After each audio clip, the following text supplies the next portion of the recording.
कर्तावे स्तोत्रम। प्रभु यीशु मसीह के सामर्थ्य मीठे मधुर नाम में आप सबों को मेरा सलाम। प्रभु का धन्यवाद हो इस सुंदर और पवित्र समय के लिए। प्रियो, ये वो समय है जो परमेश्वर हमारे लिए अलग करता है ताकि हम उसकी वाणी को सुन सके और उसके द्वारा आशीषों से भरे जा सके। आमीन। ये परमेश्वर की योजना है कि परमेश्वर हमें निरंतर आशीषों में बढ़ाना चाहता है। आमीन। समस्या परमेश्वर की ओर नहीं, समस्या हमारी ओर है कि क्या हम सच में आशीषों में बढ़ना चाहते हैं। This is our choice beloved people of God. आमीन। परमेश्वर जोर जबरदस्ती का परमेश्वर नहीं है। आज जब सारे भारत भर में होली का त्योहार मनाया जा रहा है, हम जानते हैं कि हमारा परमेश्वर होली है। हालेलुया। आमीन। वो पवित्र परमेश्वर है। उसके बारे में लिखा गया है कि स्वर्ग उसका सिंहासन और पृथ्वी उसके पाँव की चौकी है। ऐसा वो विशाल और महान पवित्र परमेश्वर है जिसने अपनी पवित्रता को हमें दिया है। हालेलुया। हम पवित्र हो जाए इसलिए वो अपवित्र बन गया और उसने अपने आप को उस कलवरी पर दे दिया और उसके लहू बहाए जाने के द्वारा मुझे और आपको परमेश्वर ने हमेशा के लिए पापों और श्रापों से छुटकारा दे दिया। उसने अपने पीठ पर कोड़े खाए ताकि इस संसार की हर एक बीमारी पर धर्मी विजय को विश्वास के द्वारा प्राप्त कर सके। हालेलुया। आमीन। प्रिय, परमेश्वर अपने वायदे का पक्का परमेश्वर है और वो कभी भी अपने वायदे से मुकरता नहीं है और ये बात आप और मैं भली भांति जानते हैं। आमीन। मैं यहोवा का धन्यवाद देता हूँ कल के वचनों के लिए। कल जो वचन हमने अध्ययन किए थे, प्रभु का धन्यवाद हो, बहुत सारे लोगों के जीवन में उन वचनों के द्वारा प्रभु ने कार्य किया और मैं यहोवा का धन्यवाद देता हूँ। कल भी मुझे कुछ लोगों के फ़ोन आए और उन्होंने अपनी गवाहियों को मुझसे शेयर किया और मैं प्रभु की महिमा करता हूँ क्योंकि परमेश्वर ये कार्य दिन प्रतिदिन हमारे जीवन में वचनों के द्वारा करता है। हालेलुया। आज प्रभु की उपस्थिति में हम फिर एक बार कुछ वचनों को सीखेंगे, प्रभु का धन्यवाद देंगे और मैं विश्वास करता हूं कि जब आप और मैं परमेश्वर की वाणी को सुनेंगे तो परमेश्वर उस वाणी के द्वारा मुझे और आपको आशीष भी देगा। हालेलुया। आशीषें केवल मेरे और आपके लिए परमेश्वर ने तैयार की है। मैं प्रभु को आशीष देने आशीष की जरूरत नहीं क्योंकि स्वर्ग का परमेश्वर आशीषित ही परमेश्वर है। हालेलुया। वो आशीष का उगम स्थान है। आशीषें उससे होकर ही मुझ तक और आप तक पहुंचाई जाती है। आमीन। मैं प्रभु की विश्वास योग्यता के लिए, उसकी सामर्थ, उसके बल के लिए उसका धन्यवाद देता हूं कि वो दिन प्रतिदिन हमारे मध्य में आकर वचनों के द्वारा हमारी सेवा करता है और आज उसका आत्मा फिर एक बार हमारे मध्य में है। लेकिन इससे पहले कि हम अपने विषय ऑफेंस वर्सेस फॉरगिवनेस की ओर बढ़े, क्यों ना कुछ वचनों को पढ़कर हम यहोवा का धन्यवाद करें ताकि जो वचन हम रोज पढ़ते हैं उसके द्वारा हम आशीषित हो सके। हालेलुया। Let us open our Bible to the book of Psalms chapter 15 and verses 1 to 5। 15 अध्याय हम निकाल लेंगे जिसमें 5 वचन हैं और हम इन 5 वचनों को प्रभु की महिमा के लिए, उसकी गुणानुवाद के लिए हम पढ़ेंगे। भजन संहिता उसका 15 अध्याय उसके 1 से लेकर 5 वचन। The book of Psalms chapter 15 verses 1 to 5. We all will read it together. हे परमेश्वर, तेरे तंबू में कौन रहेगा? तेरे पवित्र पर्वत पर कौन बसने पाएगा? वह जो खराई से चलता है और धर्म के काम करता है और हृदय से सच बोलता है, जो अपनी जीभ से निंदा नहीं करता और न अपने मित्र की बुराई करता और न अपने पड़ोसी की निंदा सुनता है। वह जिसकी दृष्टि में निकम्मा मनुष्य तुच्छ है और जो यहोवा के डरवैयों का आदर करता है, जो शपथ खाकर बदलता नहीं चाहे हानि उठानी पड़े, जो अपना रुपया ब्याज पर नहीं देता और निर्दोष की हानि करने के लिए घूस नहीं लेता। जो कोई ऐसी चाल चलता है वह कभी ना डगमगाएगा। हालेलुया। 11 बातें परमेश्वर ने लिखी है।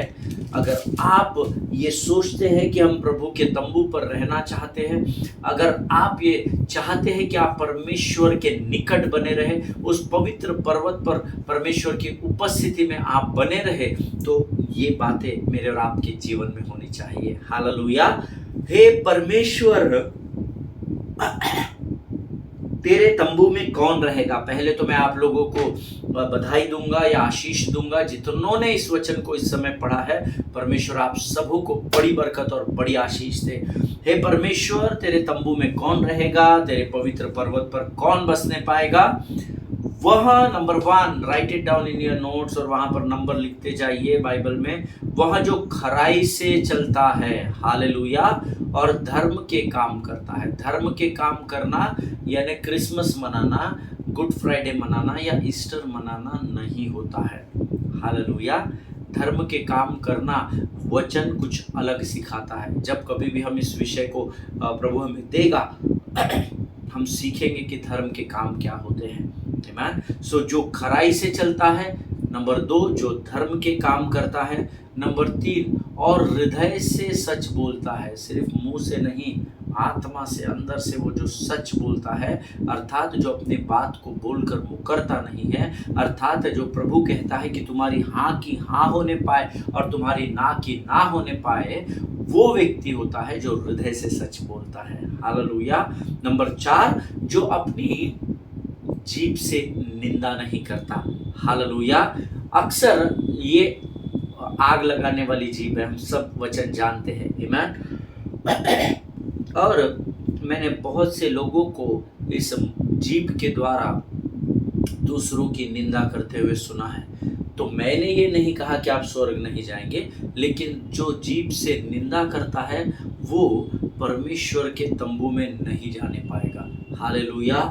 जिनके सुनने के कान हो वो सुन ले प्रभु क्या कहना चाहता है। 5वीं बात, और ना अपने मित्र की बुराई करता है। हालेलुया।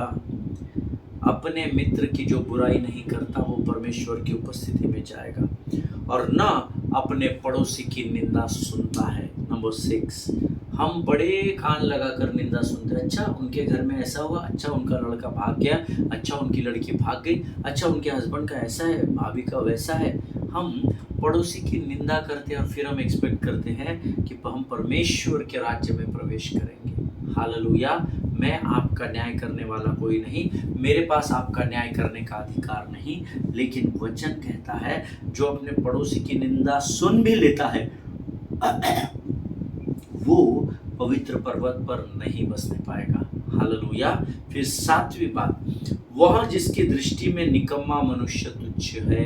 हालेलुया। जिनके सुनने के कान हो वो सुन ले। जो निकम्मे मनुष्य को तुच्छ जानता है वो प्रभु की उपस्थिति में नहीं बैठने पाएगा। नंबर 8 जो यहोवा के डरवैयों का आदर करता है। हालेलुया। यहोवा के डरवैयों का जब आप आदर करेंगे, खातरी से आप परमेश्वर की महिमा में पाए जाएंगे। आमीन। नंबर 9 जो शपथ खाकर बदलता नहीं, चाहे हानि उठानी पड़े। जो शपथ खाकर बदलता नहीं है, चाहे आपको उसके लिए हानि खानी पड़े। आमीन। आपकी हानि हो जाए, अगर आप एक बात का कभी कमिटमेंट कर देते हैं, उसके बाद चाहे आपको नुकसान भी उठाना पड़े, वो भाई वो बहन परमेश्वर के पवित्र पर्वत पर वास करेंगे। हालेलुया। नंबर 10 जो अपना रुपया ब्याज पर नहीं देता। हालेलुया। मैंने ऐसे भी लोग देखे हैं, जब एक मसीह भाई एक दूसरे मसीह भाई को पैसे की मदद मांगता है तो वो दूसरा भाई जिससे मदद मांगी जा रही है वो कहता है, ब्रदर जी, पास्टर जी, मेरे पास नहीं है, पर मेरा एक मित्र है जो 5% से, 7% से, 2% से, 10% से वो पैसा देता है। अगर आप तैयार है तो मुझे बताइए, मैं उनसे लेकर देता हूँ। लेकिन मैंने ऐसे लोगों को सुना है कि जिनके पास पैसा होता है लेकिन वो दूसरों के नाम से अपना ही पैसा ब्याज पर देते हैं। ऐसे लोग परमेश्वर के राज्य में प्रवेश नहीं करेंगे। हालेलुया। जो अपना रुपया ब्याज पर नहीं देता। और 11वीं बात जो प्रभु ने बताई, और निर्दोष की हानि के लिए घूस नहीं लेता है। हालेलुया। निर्दोष की हानि करने के लिए अगर आप घूस लेंगे, अगर आप ब्राइब लेंगे, परमेश्वर के पवित्रता में आप प्रवेश नहीं करने पाएंगे। जो कोई ऐसी चाल चलता है वह कभी न डगमगाएगा। हालेलुया। ये परमेश्वर का वायदा है, ये परमेश्वर का वचन है, और हम सब जानते हैं कि परमेश्वर झूठ नहीं बोलता। आमीन। प्रभु इन वचनों के द्वारा हम में से प्रत्येक को आशीष दे। प्रभु जितनों ने आपने वचन मेरे साथ पढ़ा है, परमेश्वर आपको दुगनी आशीष दे। ये समय है जब हम अपना समर्पण आने वाले वचनों के लिए यहोवा को करेंगे, और ये जो वचन पढ़ने की सामर्थ आज मुझे और आपको प्राप्त हुई है, उसके लिए हम यहोवा का धन्यवाद करेंगे। आमीन। Let us pray.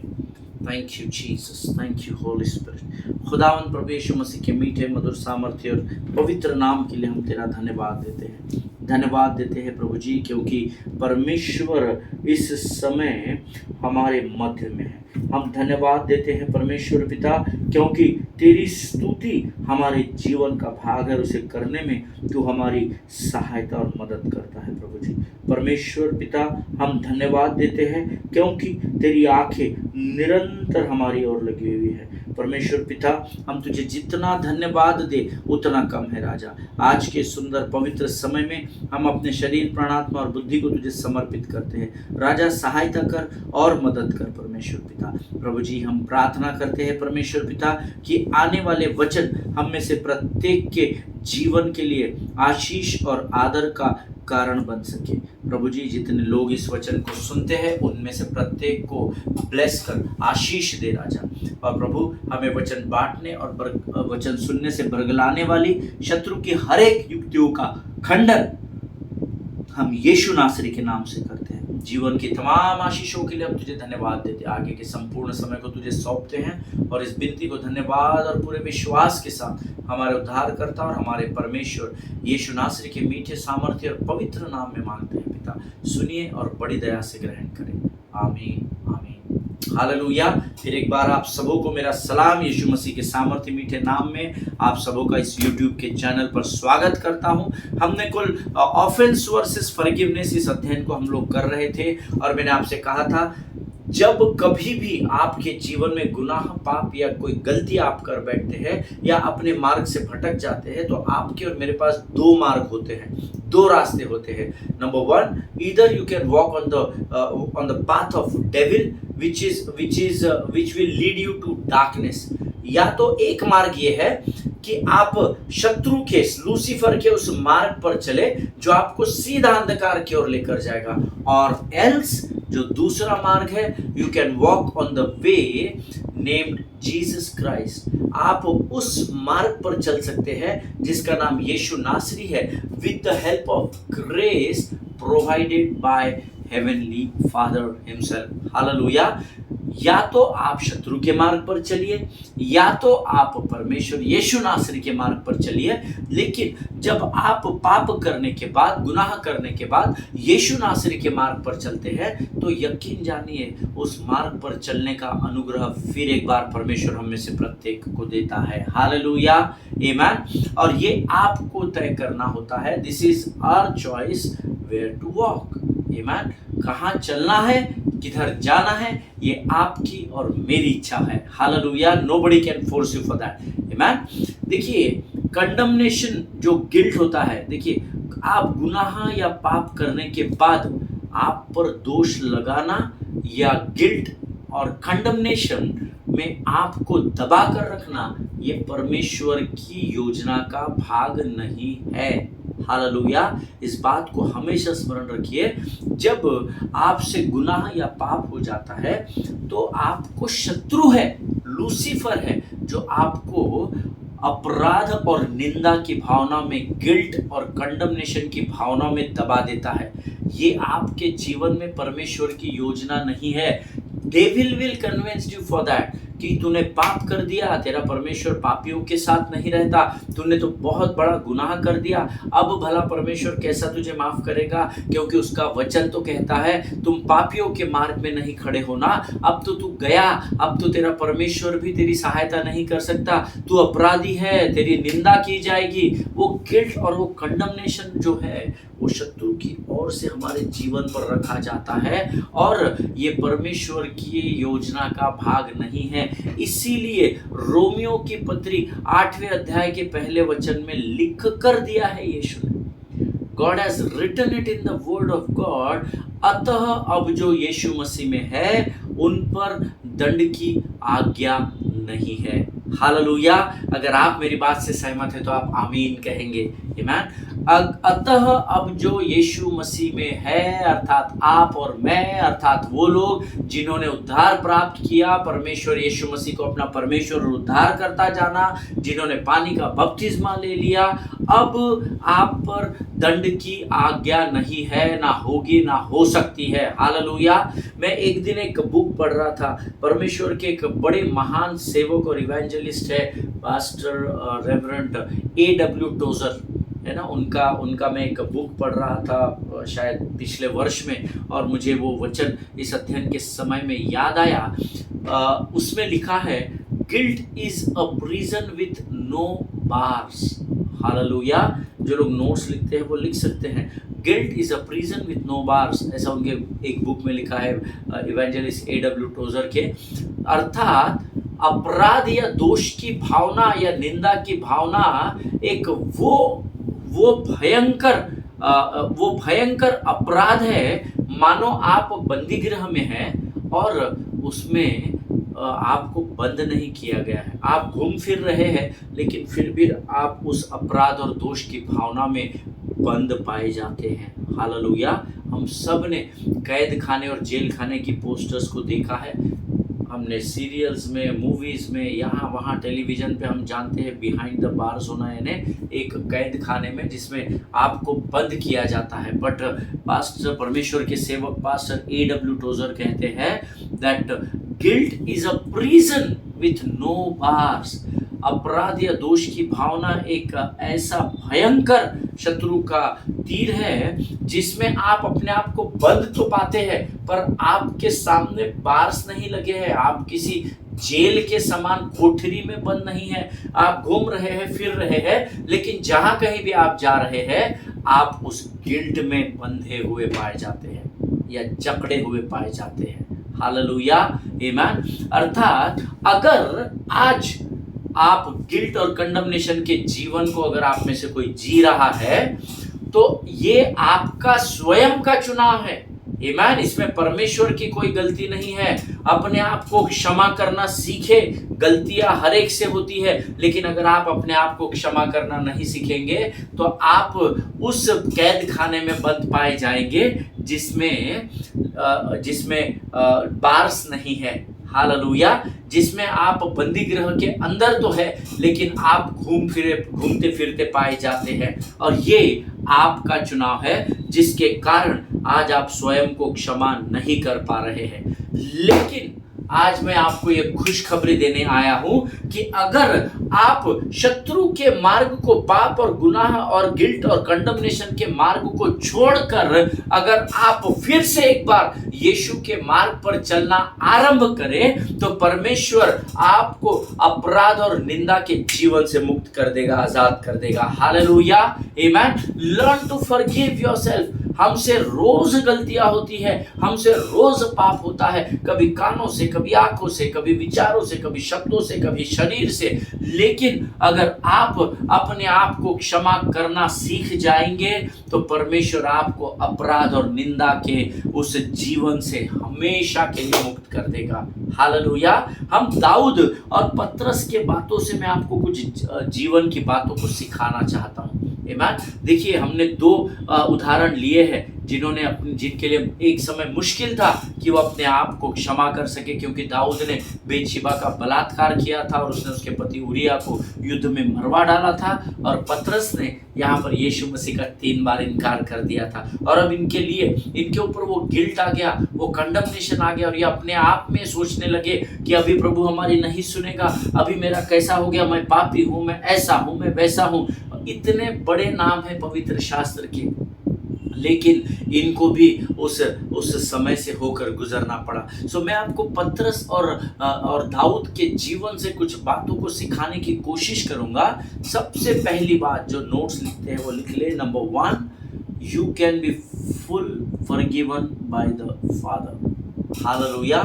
Fully God can forgive you. आपके बाइबल वचन में लिखती है मैंने तुम्हारे पापों को उदयाचल से अस्ताचल जितनी दूर है उतनी दूर कर दिया है। क्या कोई इस पृथ्वी पर ऐसा है क्या जिसको उदयाचल से अस्ताचल का बिंदु दिखाई देता है? कोई भी नहीं है, कोई भी नहीं है। तो परमेश्वर कहता है मैंने तुम्हारे पापों को उतना दूर कर दिया है कि मुझे भी दिखाई नहीं देता और मैं उसको देखता भी नहीं हूँ। हालेलुया, आमीन। लेकिन हम फिर भी अपराध और दोष की भावना में जकड़े हुए हैं।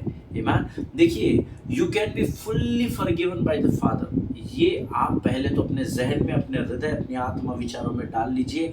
आपका पाप कितना भी घिनौना क्यों ना हो, लेकिन परमेश्वर आपको क्षमा करने का अधिकार रखता है। हालेलुया। अब इस क्षमा को कैसे प्राप्त करना है? तो आपको भजन संहिता 51:3 पढ़ना पड़ेगा। आमीन। Let us open our Bible to the book of Psalms chapter 51 verse 3, जो हमने पहले भी पढ़ चुके हैं। भजन संहिता उसका 51 अध्याय उसका 3 वचन। मैं तो अपने अपराधों को जानता हूँ और मेरा पाप निरंतर मेरी दृष्टि में रहता है। इस बात को आपको पहले समझना पड़ेगा। दाऊद ने जब बेतशेबा का बलात्कार किया, वो परमेश्वर से साल भर भागता रहा, है ना। वो दाऊद लिखता है, प्रभु मैंने जो अपराध, घिनौना काम मैंने किया, मैं उस अपराध को जानता हूँ और मेरा पाप निरंतर मेरी दृष्टि में बना रहता है। अर्थात वो अपने पापों को परमेश्वर के सामने स्वीकार कर रहा है। हालेलुया। Learn to speak to God, learn to accept your faults before God, learn to confess your sins before God. आमीन। अपने गलतियों को परमेश्वर के सामने बोलना सीखना पड़ेगा। आपके पापों का अंगीकार करना, परमेश्वर के सामने मुख के द्वारा उस बात को बोलना, प्रभु मुझसे गलती हो गई, ये आपको सीखना पड़ेगा। आप सोचते हैं आपको शत्रु इतना कमजोर कर देता है कि आप प्रभु के सामने जाकर अपने पापों को कबूल भी नहीं करते, क्योंकि शत्रु ने आपको कन्विंस कर दिया है कि अब परमेश्वर तुझे क्षमा नहीं करेगा। But as I told you, हम दाऊद और पतरस के जीवन से इन बातों को सीख रहे हैं। सबसे पहली बात आपको ये समझना पड़ेगा that God, Heavenly Father, has all the authority to forgive you. It doesn't matter what is the quantity and the quality of your sin. Hallelujah. आपने कौन सा और किस स्तर का पाप किया है, इससे परमेश्वर को कोई लेना देना नहीं है। कितना भी घिनौना काम आपने क्यों ना किया हो, परंतु परमेश्वर के पास ये अधिकार है कि वो आपको क्षमा कर सके। हालेलुया। लेकिन उस क्षमा को कैसे प्राप्त करना है? दाऊद लिखता है, मैं तो अपने अपराधों को जानता हूं और मेरा पाप निरंतर मेरी दृष्टि में बना रहता है। प्रभु से बात कर रहा है। हालेलुया। अगर आप अपने आप को उस गिल्ट और कंडमनेशन की आत्मा से आजाद करना चाहते हैं, तो आपको दाऊद के समान अपने पापों को परमेश्वर के सामने मुख के द्वारा अंगीकार करना है। आमीन। प्रभु मैं जानता हूं कि मैंने तेरे वचन के विरोध में जाकर काम किया है, जिसकी तू मुझे अनुमति नहीं देता है प्रभु, और मैं अंगीकार करता हूं कि मैंने पाप किया है, मैंने ऐसा पाप कर दिया, मैंने ये गलती कर दी, मैंने ये गुनाह किया है। और अगर आप उसके बाद 4था वचन पढ़ेंगे तो वहां पर लिखा है, मैंने केवल तेरे ही विरुद्ध पाप किया और जो तेरी दृष्टि में बुरा है वही किया है। Hallelujah. never ashamed to speak to God, never ashamed to confess your faults before God। कभी भी अपने पापों को परमेश्वर के सामने अंगीकार करने से चूकना नहीं। शत्रु आपको बरगलाएगा, वो बोलेगा अब कुछ नहीं होता, अब तू लेट हो गया। परमेश्वर का वचन, इसी वचन के द्वारा आपको वो बरगलाएगा। याद रखिएगा, अंतिम दिनों में भरमाने वाले आएंगे। हालेलुया। आमीन। देखिए, मैंने इस 4थे वचन को कई बार पढ़ा है ना, हमने सबने पढ़ा है, हम सब इस अध्ययन से गुजरे, भजन संहिता 51। और इस बार जब, क्योंकि मेरे अध्ययन का विषय था क्षमा का, तो मैं इस वचन पर मनन करने लगा। इस पर I was just meditating the word of God. और ये वचन खास कर मैं मनन करने लगा कि दाऊद ऐसा क्यों कह रहा है कि उसने सिर्फ परमेश्वर के विरोध में पाप किया है। मैं सोचने लगा, मैंने केवल तेरे ही विरुद्ध पाप किया प्रभु जी, और जो तेरी दृष्टि में बुरा है वही किया है। ऐसा परमेश्वर, ऐसा दाऊद परमेश्वर से क्यों कह रहा है कि उसने सिर्फ परमेश्वर के विरोध में कार्य किया है, जबकि उसने बेतशिबा के साथ बलात्कार किया और उसके पति उरिया को युद्ध में मरवा डाला है। लेकिन प्रभु ये क्यों कह रहा है, मैंने केवल तेरे विरुद्ध पाप किया। लेकिन पाप तो इन्होंने उनके भी विरुद्ध में किया है। And then I started meditating on this word, and जब मैं इसको मेडिटेट करता चला जा रहा था, तो I came on the conclusion that your sin, ये लोग आप लिख सकते हैं, this is a very powerful revelation from the kingdom of God, your sin may affect others. आमेन। आपके पाप दूसरों को अफेक्ट कर सकते हैं, उन पर असर डाल सकते हैं, but your sin is always against God. हालेलुया। आपकी बातें, आपके गुनाह दूसरों के जीवन पर असर डाल सकते हैं, लेकिन आप जो पाप करते हैं वो हमेशा परमेश्वर के विरोध में होता है। इस बात को हमेशा ध्यान में रखिएगा। Your sin may affect others, but your sin is always against God. Hallelujah. Amen. परमेश्वर इस बात को समझने में आपकी और मेरी सहायता और मदद करे। ये गंभीर बातें हैं जो मुझे और आपको समझना बहुत बहुत बहुत जरूरी है। That your sin may affect others life, but your sin is always against God. हालेलुया। आपका जो पाप है वो हमेशा परमेश्वर के विरोध में होता है। आपके कार्य लोगों पर बुरा असर, बेतशिबा पर बुरा असर पड़ा होगा जब उसके साथ बलात्कार हुआ, लेकिन आपका पाप जो बेतशिबा के साथ बलात्कार करने के द्वारा दाऊद ने किया, उस पाप का असर जरूर उस पर पड़ा होगा, लेकिन पाप दाऊद ने हमेशा याद रखिएगा, पाप, sin is always against God. Hallelujah. Amen. मैंने जब इस वचन को प्रभु से पाया तो मेरी सांसें भारी हो गई थी। We take the word of God so lightly कि हम कई बार सोचते भी नहीं हैं कि हम क्या पढ़ रहे हैं और उसका अर्थ क्या है। बस बाइबल पढ़ने के लिए दिया गया है ये सोचकर हम पढ़ते हैं। But where you are confuse while reading the word of God, जब कभी भी आप परमेश्वर के वचन को पढ़ते समय कंफ्यूज हो जाते हैं, आपको कुछ समझता नहीं है, वहाँ ठहर जाना, उसको छोड़ नहीं देना। When I started meditating on this word, then God gave this revelation that your sin may affect others, but your sin is always against God. Hallelujah. Amen. देखिए, शत्रु चालाक है, वो आपको कन्विंस कर देता है कि अगर आपके द्वारा कोई आहत होता है तो वो उसकी गलती के कारण होता है, और इसमें आपकी कोई गलती नहीं है, और आपसे परमेश्वर आहत नहीं होगा। इसको समझाने में शत्रु बड़ी आसानी से मुझे और आपको कई बार कन्विंस कर देता है। ये मेरे जीवन का अनुभव है, आपके जीवन में भी शायद ये अनुभव रहा होगा कि शत्रु मुझे कन्विंस कर देता है, बड़ी आसानी से मैं उसके बहलिए के जाल में फंस जाता हूँ। वो मुझे कन्विंस कर देता है कि अगर मेरे द्वारा किसी को दुख पहुंच गया, या मैंने कोई गुनाह दूसरे के विरोध में कर दिया, या मैंने कोई पाप दूसरे के विरोध में किया, तो उसमें मेरी कोई गलती नहीं थी, उसने मेरे साथ ऐसा व्यवहार किया, इसीलिए मैंने उसके साथ ऐसा व्यवहार किया। और शत्रु इस बात को समझाने में आपको कन्विंस कर देता है कि इसमें तेरी कोई गलती नहीं है, और तूने गलती नहीं की तो तुझे क्षमा मांगने की जरूरत ही नहीं है परमेश्वर से, और तुझे खुद को भी क्षमा करने की जरूरत नहीं, क्योंकि तू गलत ही नहीं है। क्षमा तो तब मांगेंगे जब आप गलती करेंगे। लेकिन शत्रु चालाक है, इस बात को आपको स्मरण रखना होगा। हालेलुया। देखिए, बाइबल ये बताती है क्षमा करना ये दो लोगों के बीच का काम होता है। आमीन। एक व्यक्ति का काम नहीं होता। क्षमा दो लोगों के बीच के कार्य को पूर्ण होने के बाद ही क्षमा का विषय आता है। It's not about yourself only, it's in between two people. Forgiveness is a process which is to be done with in two people. Hallelujah. Minimum, कम से कम दो लोगों के बीच का ये कार्य है क्षमा करना। हालेलुया, आमीन।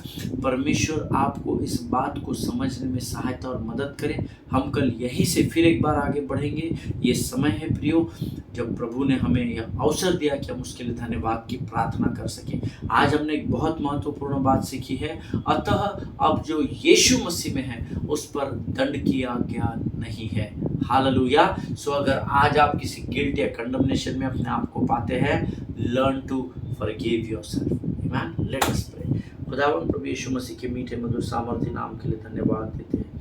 जितनों ने सुना उन्हें आशीष दे राजा, जितने लोगों तक वचन पहुंचेगा उनसे तू सीधे बातचीत करना राजा। सारी बातों में महिमा तुझको देते हैं, अपने आप को यीशु मसीह के लहू में सुरक्षित करते हैं और इस विनती को धन्यवाद और पूरे विश्वास के साथ हमारे उद्धारकर्ता और परमेश्वर यीशु नासरी के सामर्थ्य नाम में मांगते हैं। पिता सुनिए और बड़ी दया से ग्रहण करें। आमीन, आमीन। हालेलुया। परमेश्वर आप सबों को बड़ी आशीष दे, बरकत दे। हम कल एक बार फिर मुलाकात करेंगे। इजराइल के लिए प्रार्थना करें, भारत देश के लिए प्रार्थना करें, अपने पासवानों के लिए, उनके परिवारों के लिए प्रार्थना करें। एक दूसरे को प्रार्थना में उठाकर रखें। कम से कम एक भाई या बहन को रोज अपने जीवन की गवाही दें। हालेलुया। सभी को जय मसीह की। God bless you.